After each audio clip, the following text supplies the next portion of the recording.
has certainly been a focal point for a lot of players within the circuit, but we're finally into our first game.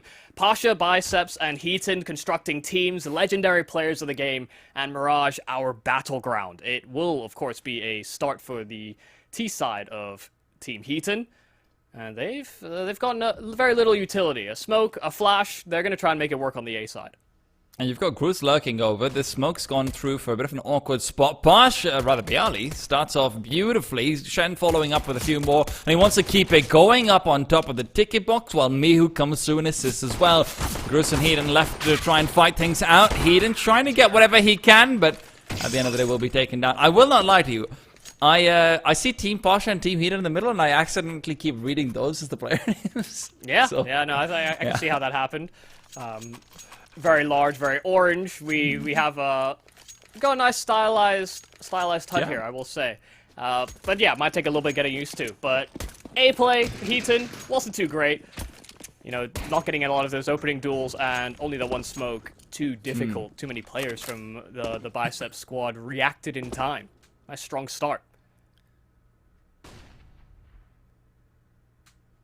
So what I really want to see is whether or not we get some of these callbacks to sort of older strategies. Some of them were, I think, definitely inspired or were pushed to concept by maybe even some of the Brazilian teams. You know, these big walls of smokes, these big site executes. Those were sort of iconic at certain periods of time in CSGO in particular. Would be cool to see. I think one of the things that I always used to like back in the day about watching like Asian CS in particular was that they would just come up with some sort of wacky wall of smokes as well to try and just cheese out around. So it would be nice to see a few of those, but might be a bit more rough. Snacks, meanwhile, trying to keep himself alive on the bomb side. Grus and Palm the only ones to be able to get a quick kill on P. Snacks, however, has cheated right past inside the smoke, already living up to the legend, and he's going to find 3. Yeah, sneaky man. Just can't be tracked down so easily.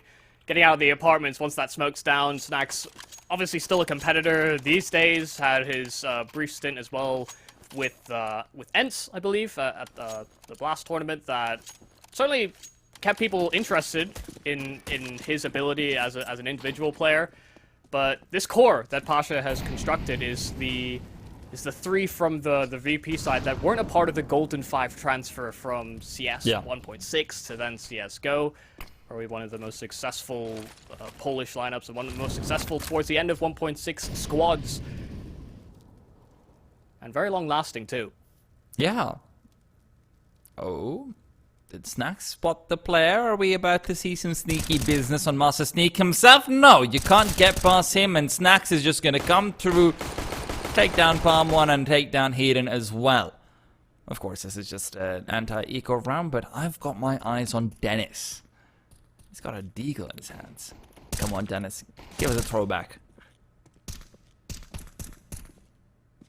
He is getting flanked, so you'll need to have a headshot, and we'll instead receive one. So no deke headshots for you. And Alita is going to get hunted down as well. Zeus tried to bait him in with all those Glock shots and sort of running back and forth, but max distance, Bialy doesn't fall for it. Pretty cool stuff. This is the newer age of what I think people understand what the Golden 5 was. It's a term that's thrown around all the time. We're not talking like the Golden Girls. These are the squad that were able to have a long run in 1.6, but you know, found themselves in a bit of turmoil towards the transition to Go. But Pasha was actually one of those players that, you know, came in as a replacement before the swapping of games. Well, Ali's got to be careful. Quick move out. It's Grocery found out, but he didn't trade. Let's go. He didn't get the bait on. That's not a bait, but yeah. Oh? Good kills, though, and a lot of space now being taken by Elitu. Long-range duel as well, taken out. Shen is going to be leaving Snacks as the solo player on this A-bomb side. They might not recognize that, though, as Mihu's demise of the B-bomb side might make them think that Snacks was playing there earlier on. A 1-on-4, but a real opportunity to try and sneak this one out if they mess up their spacing. Heaton and his squad making their way onto the side, but there's only 2 players to deal with. They won't be clearing out the Can't get away firebox. with Snacks this. is moving in. He's got himself 1. Turns around looking for 2. Jumps up on the box as well. Damage dealt by bullets running out soon. And it's Palm 1 to make sure he's not the one to suffer under the might of Snacks.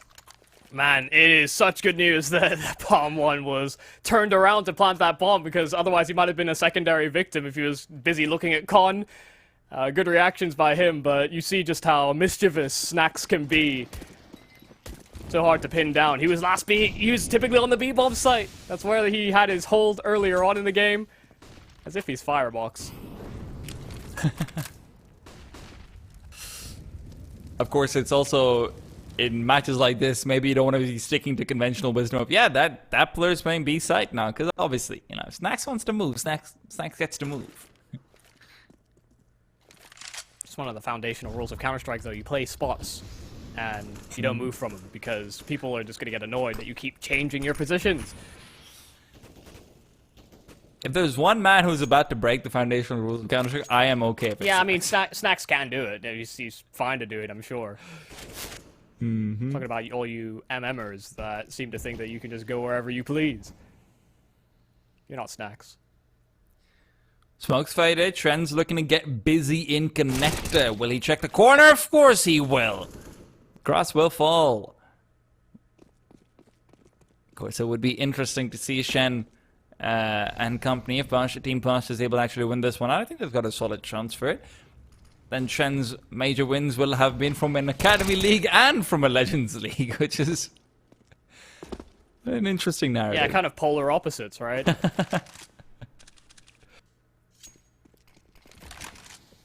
You pop the old dogs. Whether or not the old dogs could perform new tricks, that's to be determined. Heaton had some great entries in the one round that this squad did win. Need some more, but no. Falls victim to the Pasha AWP, and sharp as ever, nice and easy, round the smoke, and it's nicely done from Pasha. Captain the squad and leading them in the round. Okay, Pasha. I like these repicks. I like where we're going with this. Pasha's feeling it.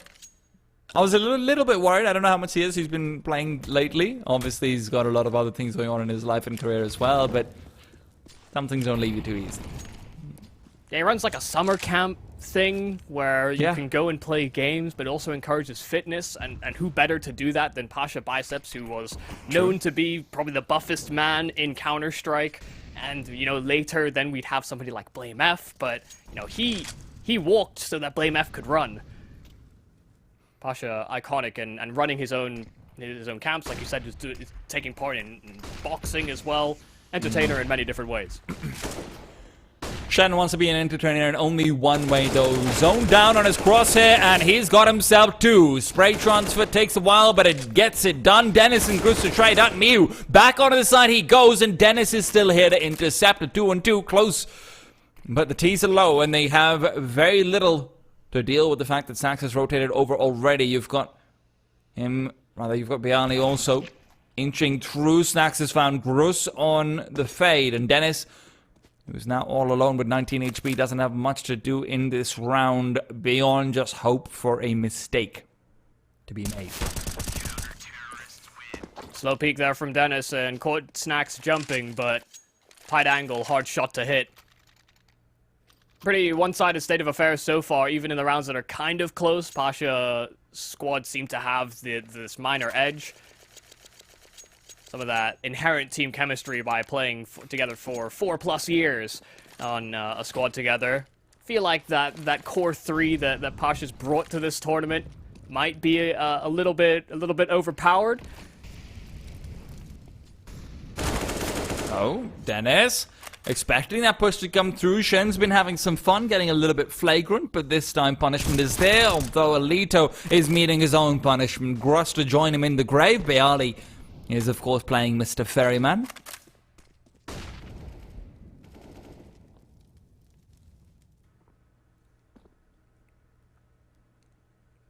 Little aggro move here for Mihu.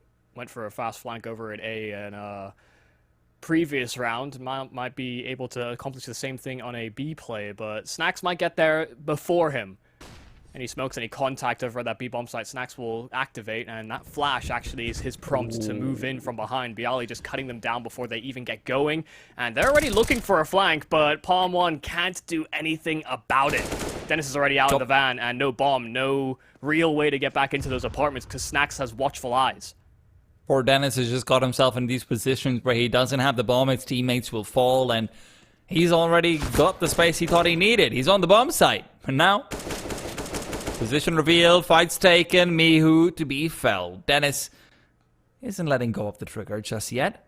28 seconds will make it tricky, especially when you consider there's ops on either side. A deep Molotov won't really be able to do much to take care of them, especially when you consider where the bomb is. It's already way past that molly, and Snacks is just going to give him the cleanest fade you've ever seen. Yeah, nice haircut. Another thing we I guess sort of gloss over with Dennis is that he was another one of these 1.6 players, you know, made that transition, jumping through to the game, quite a long-standing history in that respect. Doesn't have maybe the same accomplishments as somebody like Heaton or even the likes of Forrest or Get Right. You know, those are players that really cemented that much of a legacy, but Dennis was still one of those players hovering around in those tournaments and competing at some of those local lands. Oh, Execute's coming in. Snacks has already moved past. He's sprayed down. Gross now coming back. It's the Tech 9 spam, but Snacks keeps himself alive, although only just. Grenade is not what gets him. Heaton at the end of the day will wallbang him down. Trust the 1.6 guy to be going for wallbangs. Yeah. That's actually funny. When you look at some of the early games in CSGO, if you go back and look at those demos, people would be spamming into walls that weren't really that wall bangable because they thought they could stop somebody from peeking, potentially. That was a very old 1.6 trick. It's pretty insane how, like, wall bangable those walls were in 1.6. Oh, Dennis! Give me a bit more of that, please. Mew. Meeting Mr. Pistol with an AK, but Dennis will fall. Bialy intercepts, and Bialy's gonna notice the catwalk player, quickly flick over, damage and kill on the third as well. Oh God! I'm telling you, man, this team could compete today. Yeah, I mean, if you're gonna have players going for moves like that, it's hard to contest. You can hear a little chitter chatter as well.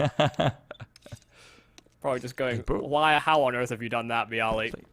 Bro, you sure you've retired? That's what they thought. Ooh, missed shot from Pasha, and allows the plant. Elito could very well win this 1v2. Real opportunity out for him, but a little bit of pressure behind his back as well. Both players coming up short. He's got a great angle, but he turns away right at the nick of time. Second player around the corner as well, playing from a spot called Edward, funnily enough, but Shen will shut him down. Alito inside the smoke to fall. Pasha to get the defuse. Yeah, great job once again from Pasha's squad when it comes to these late rounds. Even in small moments where it looks like it could be possible, things can certainly take a turn for the worse. I mean, just great heads up from Bialy. Read the boost, and then this quick adjustment on this third player is ridiculous. I mean, he gets like a fraction of a second to get a third kill, and he does it. One of the things with the 1.6 transit players, a lot of them have very, very good tapping accuracy and are very patient with their kills. I think the newer generation are far more adopted to spraying and going for much more of these controlled bursts. Nice attempt there from Pasha to get activated over in the connector, but dropped down to 1 HP as a result of all his earlier duties. So now has to play very safe.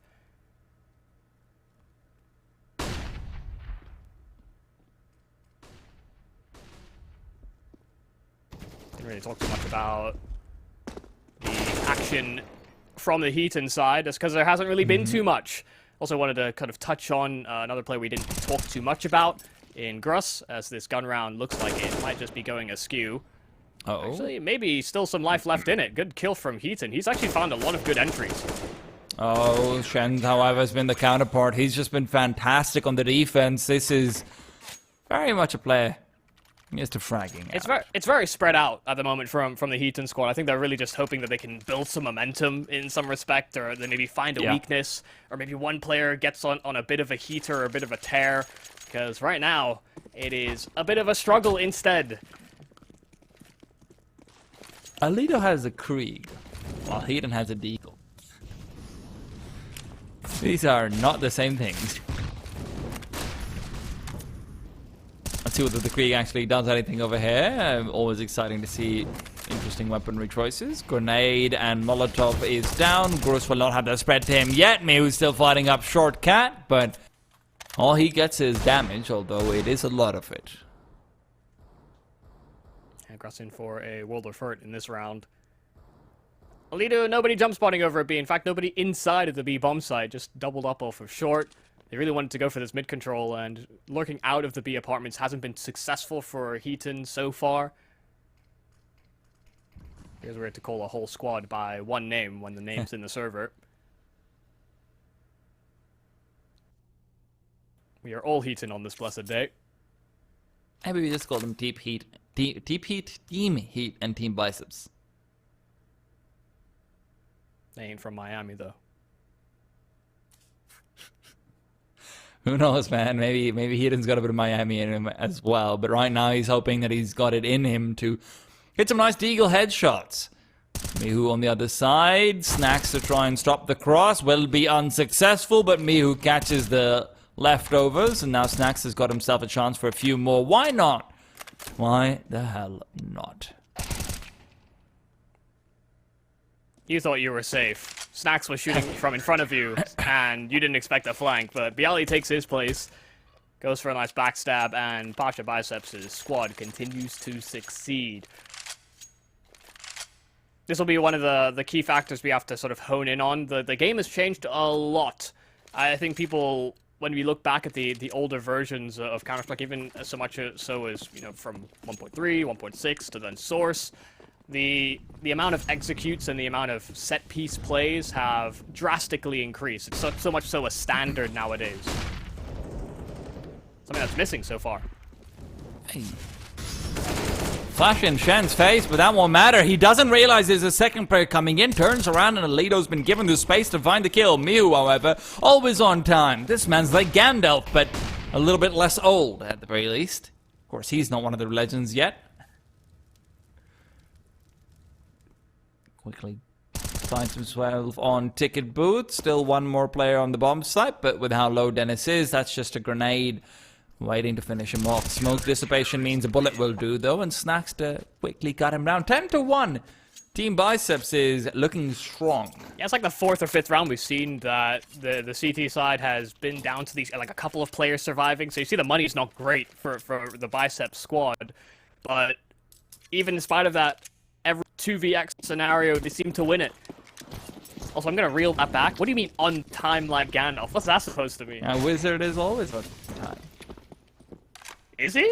Is that a saying? Yeah, wait, have you not seen Lord of the Rings? Or I mean, I have seen Lord of the Rings. I don't know if that's I didn't remember that as a quote. It's never late nor early, for he comes precisely when he needs to be. When Helm's Deep is going on? I don't know, that just sounds to me like he doesn't have a watch. It was the Middle Ages. He's a wizard, he's supposed to know. Miu. No, they went for a double boost on short.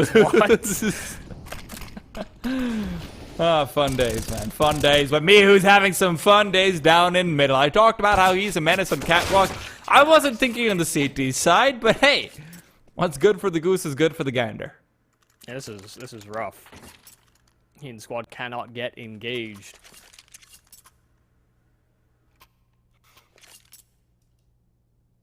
One of the players I wanted to sort of hone in on, because we didn't really talk too much about him, sort of mentioned what his new adventures are in Skade X, is Gruss. You know, somebody I think we followed from his 777 days, or even, you know, earlier than that, Apex. Apex, yeah. Seemed to be one of those Nordic prospects that maybe could take that next leg up, and still has the opportunity to do so. Still actively competing.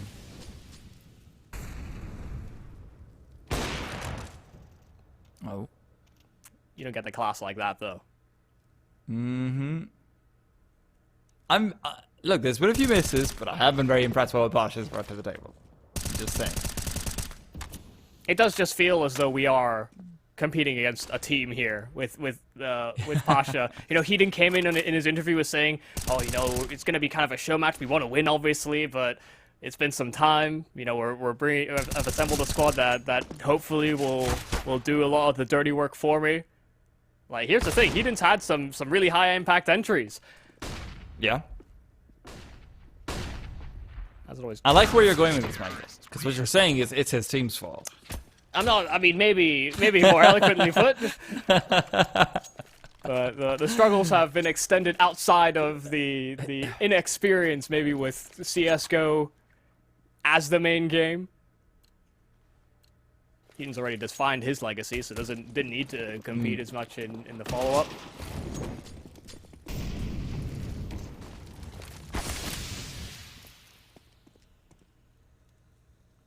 Heaton, a notorious spray control fiend from his 1.6 days.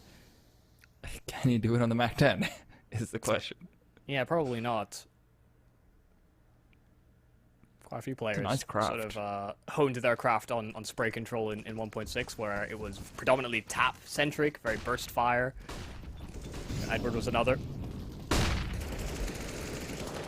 Oh, Heaton. Time for him to go in. He has been located because of the grenade. And Beali covers him and brings him down. Mihu still trying to jump spot over the smoke, see if he can find anything. But Chun's just a monster of connector. Palm 1 finds Beali. And once again, it is CT spawn that they simply cannot deal with. Mihu, every time he finds himself in this spot, it's just duel after duel that he's able to take out. And speaking of taking out, Heaton might have forgotten the takeout back home. The package is still in T-spawn. All they eat. No takeout. No, sure, a bomb site, but Palm 1 trapped at ramp. Yeah, it doesn't have the main package, and it's being guarded by Snacks himself. Not even needed. Nice sharp work from the younger guns. The additions outside of the old core. Mihu, Shane, both have been very hard to move past, and they're in the way of any sort of mid control. You want to get up short, gotta go past Mihu. You want to get through connector, gotta go past Shane. And both of them have been very good in their respective positions.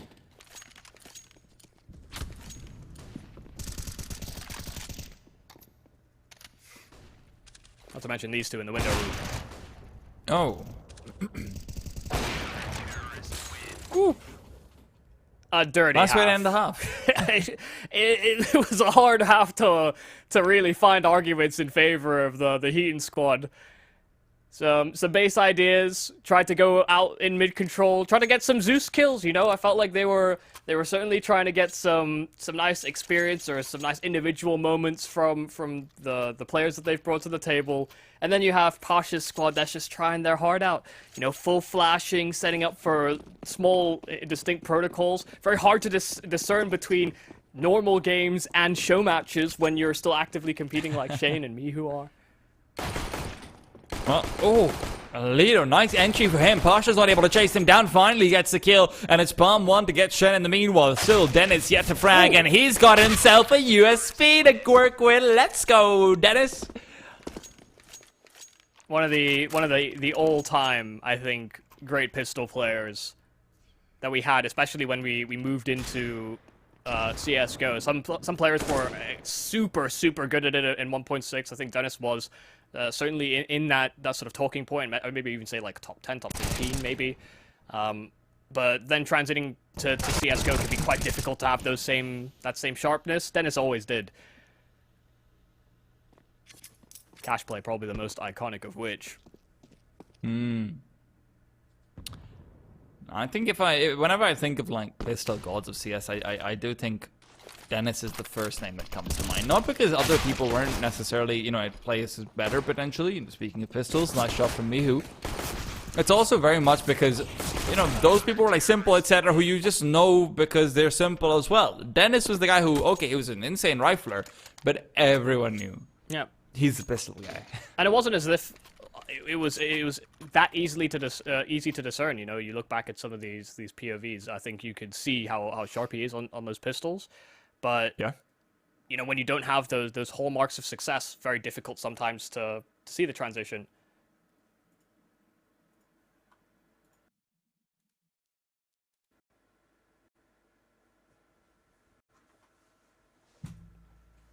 well, a small pause as we now end up back into the action. Heaton squad, maybe they can bounce back on the CT side. Already some early successes, but after a 14-1 half, any small mistake will do, and Pasha is forcing those errors. Nice opening kill on short, and the trade as well. Double kill for the Bicep squad, and they might just be able to brute force themselves into either bomb site. Mm-hmm. And at this point, you can see the CTs already splitting apart. Team Heaton will find Bialy at the very least. They bring it back to a 3-on-3. Once again, you're going to find yourself in a place where Alito has to do a fair bit of heavy lifting. And with an Incendiary, he does have time to actually push into ramp should he desire to do that. And as far as decision-making is concerned, this is the perfect thing to do. There's 2 players over in Palace, and he'll find information on outside on A main, likely going to hear them drop down as well. And with him having pushed all the way through, they might still be cheated into thinking that this is a B-side play, but they know that jungle and connector are open as well. They know that they can go through. If Heaton finds the 1 kill on Snacks, this would be massive. And I think Snacks has revealed his position as well at this stage. Silent drop down, and Alito switched out for the AK-47. A secondary Molotov on the ground that he knows he can work with as well. And although Shen has cleared out a ramp, is he going to go all the way through? My god, Shen is being so thorough as Heaton will fall on short. And it turns out the trap that Alito was setting has been sprung by his own feet. The fact he gave up that angle as well, just to make sure that he was clear from a potential reflank, and Shane has still just got the presence of mind to full clear it. Yeah, super impossible round, effectively, for Dennis to win. Molotov at his feet, and short being covered. He's getting spammed from the site. Dennis low HP, and they're just running at him. Shane as well, that will fire the final bullet in his head. 15-3, Pashabiceps on track to take the first win in the Kinguin Legends group stage. Was that the first bomb plant we saw? No. We've had a couple of bomb plants. We certainly had 1 or 2 from Heaton in the first half. But you were just noticing the bomb timer counting down? Yes, exactly. I thought it was cool. Quite like that. But meanwhile, fast smoke over towards the top of connector. Shen to try and lean his way out of it quickly, but he has been spotted out. Heaton's been tried in the meanwhile. Shen's got 1 on make it 2. Oh, wow. So damn sharp, and great spray control. Perfect timing.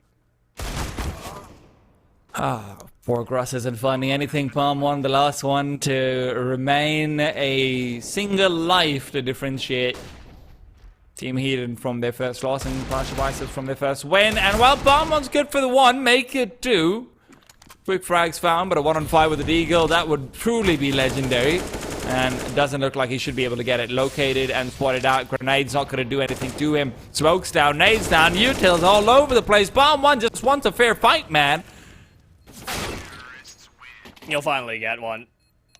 Unfortunately, Heaton's squad do get brutalized on Mirage. I thought the fact that we go on to a legacy map might actually favor them.